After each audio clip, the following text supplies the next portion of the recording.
car's looking a bit rugged now. What it takes to get this off. The socket, it needs to be a long socket, obviously, to get over the thread. 18. Okay, they all loosened off. So far as torsion specs, they were like nothing. They just loosened off really, really easy. Putting a tow bar on there, I'll certainly be putting them up tighter than that. So we're going to spin those off now and then take that aluminium bar off. All right, so we've spun the 4 bolts off.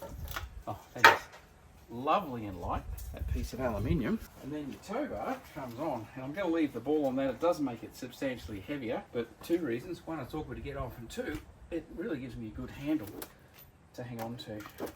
Now, don't do this in thongs, because you don't want to drop it on your feet. That slides on there. That slides on there. Put these washers on.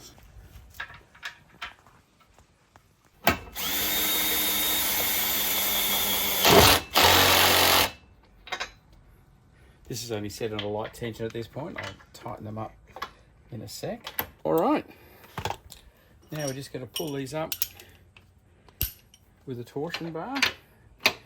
Okay, so then we're going to put these plastic panels back on, screw them back on with the 10mm, and just start the process in reverse to get all this back.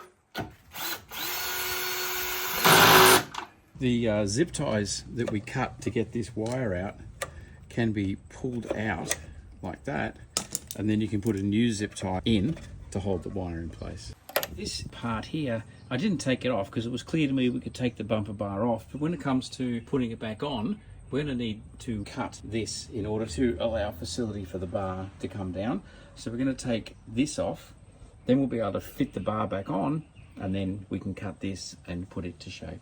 Okay, the final piece to put back on is this guard that goes up and underneath. You can see I've cut quite a substantial hole in it.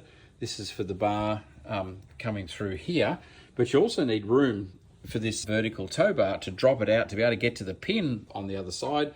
So you've got to cut room for that. I've left to strengthen the structure here with this little elbow here, and I've left all the ribs and the backing in place, as you can see there, but leaving enough. I've got little hooks for chains up there, you can see them, so that you can access them. So all cut out, all to shape. You do need to put this back on because it holds the bumper and gives it structure.